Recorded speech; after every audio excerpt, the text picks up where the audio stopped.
Webinars conduct कर रहा है जहां पे वो लोग बहुत ही क्रूशियल चीजों के बारे में बात कर रहे हैं। जैसे कि नया कोर्स है तो they are giving hints on section wise weightages, किस टाइप का पेपर इस बार एक्सपेक्टेड है, या फिर मार्किंग सिस्टम किस तरीके से होने वाला है इस बार, एमसीक्यूज किस तरीके से सेट होने वाले इस बार, कौन सी ऐसी क्रूशियल सीक्रेट बोनस टिप्स है जिससे आपके हर सब्जेक्ट में 15 to 20 मार्क्स बढ़ सकते हैं, प्रेजेंटेशन किस हिसाब से करो जिससे आपके मार्क्स बढ़ सकते हैं, या फिर एग्जामिनर कमेंट्स के हिसाब से आप कौन सी गलतियां अवॉइड करो जिससे आपके मार्क्स डिडक्ट होने से बच सकते हैं। Oh my God, amazing webinars. लेकिन प्रॉब्लम बस एक ही है, एक एक वेबिनार 2-2 घंटे का है। फिकर not, I have come to your rescue. मुझे पता है आपके पास तो पढ़ाई का ही टाइम नहीं, वेबिनार्स कहां से देखोगे। I am watching these webinars and making filtered precise summary notes for you, ताकि आपके पास बस इंपॉर्टेंट कंटेंट जाए। बस आपको एक चीज करनी है, पढ़ना शुरू करो। अब तक पढ़ाई शुरू नहीं की है तो पढ़ाई करना शुरू करो guys. This is the time, this is the time to put in your 100% before you even think of giving up ना। Think about your parents. आपकी मॉम जो प्रे करती है ना रोज मंदिर में जाके, बस एक चीज सोचती है, इस बार बच्चा पास कर ले, इस बार बच्ची पास कर ले। आपके पापा रोज एक ही ख्वाहिश के साथ उठते हैं कि इस बार बच्चा एग्जामिनेशन पास कर ले। आप क्या कर रहे हो guys? Please start studying, this is the right time. और अगर आपको समझ में नहीं आता कि किस तरीके से करें, क्या करें, तो मेरा वर्कशॉप चल रहा है guys, 10 day workshop for CA intermediate students and 10 day workshop for CA final students, जिसके अभी तक बस 2 सेशंस हुए हैं, जिसको आप रिकॉर्डेड फॉर्मेट में देख सकते हो। 8 और पावरफुल सेशंस बचे हैं अब तक। आज इवनिंग में 8 को नेक्स्ट सेशन है। और अगर आपको समझ में नहीं आ रहा है, if you are studying from scratch now, परसों दैट इज 10th को एक revised study plan for group 1 students intermediate and CA finals परसों सेशन होने वाला है, जहां पे मैंने क्या किया है, ब्लूप्रिंट बनाई है। अभी सी अपन सब कुछ तो नहीं कर सकते, स्मार्ट स्टडीज करनी पड़ेगी अगर अभी इस स्टेज पे आके अगर अपन पढ़ाई कर रहे हैं। तो I have studied section wise weightages, MTPs, RTPs and उस हिसाब से मैंने ब्लूप्रिंट बनाया है, जिसमें I have filtered out selected chapters. तो ये कौन से सिलेक्टेड चैप्टर्स है? हाई अर्निंग चैप्टर्स को आपको कितना टाइम देना है, लो अर्निंग चैप्टर्स को आपको कितना टाइम देना है, बेसिकली आपका एक-एक सेकंड में प्लान करने वाली हूं यहाँ पे। आज कौन सा चैप्टर करना है, कल कौन से 2 चैप्टर्स करने, परसों कौन से 3 चैप्टर्स करने, पूरा डिटेल में आवर बाय आवर प्लानिंग होने वाली है यहाँ पे। राइट, सिर्फ 2 सेशंस के बाद you can't even imagine the impact which got created. लोग जो 10 दिन पहले जिन्होंने पढ़ाई भी शुरू नहीं की थी, 10 दिन में they are able to finish off 2 entire subjects. Can you imagine the productivity increase? They are studying like never before and they are studying with loads of positivity. मैंने भी अभी लास्ट मंथ से पढ़ाई स्टार्ट करी थी और मेरा FR भी नहीं हुआ है और अभी भी मतलब स्टिल मेरे 2 सब्जेक्ट पेंडिंग है। और पहले बहुत टेंशन होती थी होगा कि नहीं होगा, मैंने तो अटेम्प्ट मतलब सोचा ही था कि अटेम्प्ट नहीं दूंगा। पर आज जब से आपने टाइम टेबल दिया है मैं उसे फॉलो कर रही हूँ और आज 5 मतलब 6 दिन हो गए। मैं मतलब एक दिन लेट चल रही हूँ बट आई मतलब मैंने कर लिया measure of the portion, FR कर लिया है। Basically I would hold that little finger of yours और आपको पूरा गाइडेंस करने वाली हूं मैं फॉर द अपकमिंग 20-25 डेज। बस एक ही चीज है गाइस, यहाँ पे मैं बहुत ही लिमिटेड इंटेक अभी लेने वाली हूँ। नीचे डिस्क्रिप्शन बॉक्स में लिंक है, गो एनरोल योरसेल्फ एएसएपी। 70% डिस्काउंट पे अभी वर्कशॉप अवेलेबल है। और इसके साथ ही साथ आपको हर सब्जेक्ट के 2 full syllabus papers along with evaluation, along with suggested answer, जिसकी मार्केट वैल्यू कुछ 2500 रुपीज के आसपास है, और यहाँ पे आपको एब्सोल्युटली फ्री ऑफ कॉस्ट मिलने वाली है। इनफैक्ट ये वर्कशॉप आपको सिर्फ फ्री ऑफ कॉस्ट नहीं मिल रहा है, you taking back 1000 rupees at your home. इस वीडियो में अपन सीए इंटरमीडिएट ग्रुप 1 के सब्जेक्ट्स और सीए फाइनल ग्रुप 1 के सब्जेक्ट्स के बारे में बात करने वाले हैं। ग्रुप 2 के बच्चों के लिए वेबिनार समरीज जल्द आएगी एंड जो भी इंस्टीट्यूट वेबिनार्स पुट अप करता है, जो भी आईसीआई के अपडेट्स है, time to time motivation, time to time study plan, strategies, जो भी आपको जरूरत पड़ेगा till the date of your examination, सब कुछ आपको इस चैनल पे मिलने वाला है। तो चैनल को सब्सक्राइब करके रखना, बेल आइकन हिट करके रखना। Now let us start. CA intermediate guys, जो अकाउंट्स और लॉ का सब्जेक्ट है उनकी समरी मैंने ऑलरेडी डाल दी है। यहाँ पे मैं लिंक छोड़ रही हूँ, you can go and check it out. इस वीडियो में अपन डीटी और जीएसटी की बात करेंगे, बहुत क्रूशियल है बिकॉज इस सब्जेक्ट में अपने को जनरली कम मार्क्स मिलते हैं। तो precisely take a note of it, मेरी गारंटी है 5-10 मार्क्स तो आपके इस सब्जेक्ट में बढ़ ही जाएगी if you take a note of this. So listen to me carefully. Number 1 thing, specially DT में उन्होंने बताया, substantiate every step with proper provisions. जो भी आप कंप्यूटेशन करते हो उसमें भले ही आपका कोई लाइन आइटम उस कंप्यूटेशन में ऐड नहीं हो रहा है, भले ही वो एग्जेम्प्ट है, भले ही उसकी वैल्यू 0 है, नील है, still you have to write that line item because हर स्टेप के लिए मार्क्स है। Number 1 thing. And number 2 thing, जो भी चीज आप इंक्लूड करते हो, एक्सक्लूड करते हो, हर एक चीज को रीजनिंग चाहिए प्रॉपर्ली कि क्यों आपने इंक्लूड किया, क्यों आपने एक्सक्लूड किया। उसके लिए फुटनोट्स में प्रॉपर वर्किंग नोट्स दो। उन्होंने बोला आप दोनों चीजें कर सकते हो, जो लाइन आइटम लिख रहे हो उसके नीचे ही आप रीजन दे सकते हो, या फिर वर्किंग नोट नंबर 1 मेंशन करके आप नीचे मेंशन कर सकते हो। But it is very important to give the footnotes और give the reasoning. It is very important to substantiate every step with provisions. Number 2 thing is notes making precise चाहिए। उन्होंने बोला चलो इस बार तो आपको 3 दिन की छुट्टी है but precise crisp notes making करो। जैसे कि फॉर एग्जांपल सेक्शन 192 है, इसमें डिडक्टर कौन है, डिडक्टी कौन है, थ्रेशोल्ड क्या है, रेट क्या है। ऐसे ही अगर आपने क्विक समरी बना ली तो फिर आपको इजी होता है, आसान होता है to summarise in that day before examination. Next उन्होंने बोला डेप्थ में चीजें पूछते हैं, we check your depth knowledge. जैसे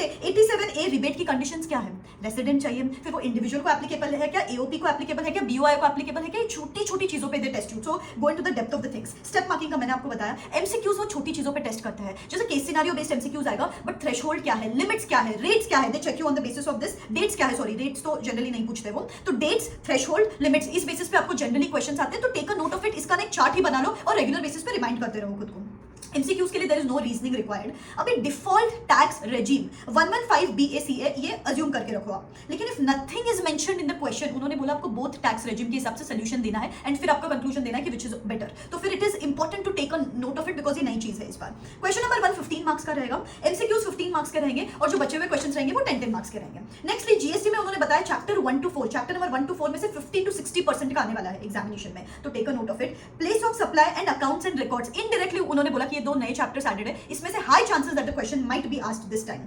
फिर इसमें भी रीजनिंग फॉर इंक्लूजन और एक्सक्लूजन जो भी है यहाँ पे भी you have to substantiate it with proper provisions. अगर आपको सेक्शन नंबर क्लियर नहीं है, अगर आपको सेक्शन नंबर क्लियर नहीं है तो आप सिंपल लिख सकते हो as per the provisions of GST law, rather than writing wrong section numbers, write as per the provisions of GST law.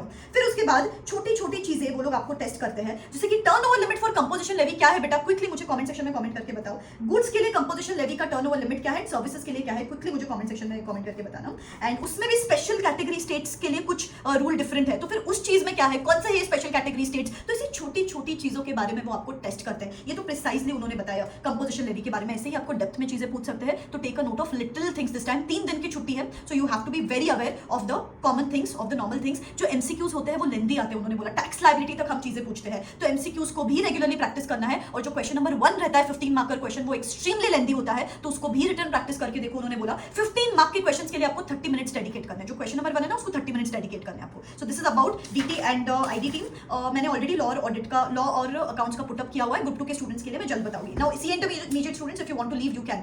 Now it is about CA final. FR के बारे में मैंने ऑलरेडी पहले डिस्कस किया हुआ है, बट इट इज इंपॉर्टेंट, तो मैं वापस बता रही हूं आपको कि सिनेरियो बेस्ड एमसीक्यूज आने वाले, फर्स्ट टाइम एमसीक्यूज आने वाले एफआर में, तो go through the MCQs from MTP and RTPs. अगर आपको पैरा नंबर्स नहीं पता है तो don't write wrong para numbers. Round of जो रहता है, डिस्काउंटिंग फैक्टर को राउंड ऑफ करना है 2 और 3 डेसिमल पॉइंट तक, और उन्होंने अगर मेंशन किया है तो उन्होंने जितना मेंशन किया उतने डेसिमल तक आप राउंड ऑफ करो, otherwise you can make a assumption.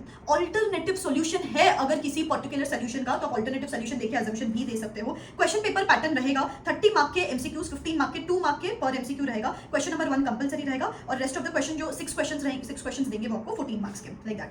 अभी जो सेक्शन 1 है उसमें से डिस्क्रिप्टिव वो लोग पूछेंगे 8 to 13 मार्क्स का, एमसीक्यूज पूछेंगे 4 मार्क्स का, पॉज करके लिख सकते हो। सेक्शन 2 में से 5 to 9 मार्क का डिस्क्रिप्टिव, 2 मार्क का एमसीक्यू। सेक्शन 3 में से 14 to 22 मार्क्स का डिस्क्रिप्टिव और 6 मार्क का MCQ. Section 3 is important. Section 4 14 to 18 mark का डिस्क्रिप्टिव एंड 4 मार्क का एमसीक्यूज। सेक्शन 5 में से 9 to 13 मार्क का डिस्क्रिप्टिव पूछेंगे, 4 मार्क का एमसीक्यू। सेक्शन 6 में से 10 to 16 मार्क का डिस्क्रिप्टिव एंड 6 मार्क का एमसीक्यू। सेक्शन 7 में से 5 to 9 एंड सेक्शन 8 में से भी, सेक्शन 7 एंड 8 में से 5 to 9 का डिस्क्रिप्टिव ईच एंड 2 मार्क का एमसीक्यूज। तो इस तरीके से बाइफिकेशन है यहाँ पे।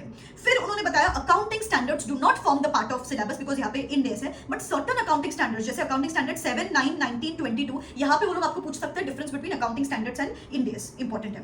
फिर उन्होंने बोला जब भी आप कोई प्रोविजन लिखते हो, जब भी आप कोई इन डेज मेंशन करते हो, इफ पॉसिबल राइट की टर्मिनोलॉजीज इन दैट, जैसे कि इन डेज 37 है तो right terms like past obligation, present obligation based upon the past events, जो भी है ऐसे की टर्मिनोलॉजीज आपको यूज करने हैं। फिर उसके बाद थियरी क्वेश्चंस भी रिटर्न प्रैक्टिस करो, जो लास्ट है ना analysis of financial statements and ethics, इन दोनों में से ज्यादा क्वेश्चंस आने के चांसेस है इस बार। फिर जो भी पूछा है read the requirement of the question properly. Computation पूछा है, डिस्क्लोजर पूछा है या कैलकुलेशन पूछा है, या फिर आपको कुछ और ही पूछा है, आप ना रीड नहीं करते हो बराबर एंड कुछ बराबर लिखा है सब कुछ, लेकिन वो पूछा ही नहीं था तो कोई सेंस नहीं बना, तो read the question very properly. So this was about FR, मुझे लगा बहुत इंपॉर्टेंट है, एक्चुअल में आपके मार्क्स बढ़ सकते हैं if you take a note of it. बाकी सिली मिस्टेक्स अवॉइड करनी है, very important, copy paste errors वगैरह अवॉइड करने अपने को। ऑडिट में उन्होंने बोला एमसीक्यू में हम इस बार नॉलेज बेस्ड क्वेश्चंस नहीं पूछने वाले, केस सिनेरियो बेस्ड क्वेश्चंस पूछने वाले हैं, तो प्लीज आपको वो प्रैक्टिस करना ही करना है इस बार। Auditing standards and professional ethics, ये दोनों चैप्टर्स में से 75 to 80 मार्क्स का ऑडिट का पेपर आने वाला है, तो प्रिसाइजली आपको इनको करना है। फिर उन्होंने क्या बोला, लैंग्वेज थोड़ी तो टेस्ट होती है ऑडिट में, हम ये नहीं बोलते कि आप as it is study material में से करो, but at least some keyword, some technical words. इसके लिए उन्होंने एक हैक बताया कि आप जो भी डेफिनेशंस होते हैं ना ऑडिट के, उनको बैकअप रखो, जैसे कि एविडेंस है, डॉक्यूमेंटेशन है, मटेरियलिटी है, audit procedure, audit risk, inherent risk, ये जो भी छोटी छोटी डेफिनेशंस है ना, उनको याद करके रखो कि भले आपको पूरा नहीं पता आंसर का cut to cut language, but अगर आप ये डेफिनेशंस यूज करते हो ना तो 100% वो वेट आता है आपके पेपर में, तो डेफिनेशंस पे उनका बहुत स्ट्रेस था। उन्होंने बोला ऑडिट जैसे पेपर में भी हम स्टेप मार्किंग देते हैं, अगर आपको पूरा आंसर नहीं भी आता है तो भी जो भी आपको आता है वो लिखो, कंक्लूजन के लिए भी अलग मार्क्स है, प्रोविजन के लिए अलग मार्क्स है, जो भी आपको 1-2 पॉइंटर्स भी पता है उसके लिए भी अलग मार्क्स है, तो जितना आता है लिखो, लेकिन having said this be precise with your answers. उन्होंने बोला चेंज द वॉइस करके बच्चे स्टेटमेंट्स लिख रहे हैं, तो बी वेरी प्रिसाइज, जो पूछा है उतना ही लिखो, 4 मार्क के क्वेश्चन के लिए 5 पॉइंट सफिशिएंट है, वैसे भी ज्यादा मार्क्स नहीं मिलने वाले, तो बी प्रिसाइज, गिव रेफरेंसेस, उन्होंने बोला उससे आपका वेट आता है पेपर में, जैसे कंपनीज एक्ट का प्रोविजन है या ऑडिटिंग स्टैंडर्ड्स है या एथिक्स का कोई क्लॉज है, इसके लिए प्रॉपर एम्फेसिस देना है, तो that adds weight to your paper.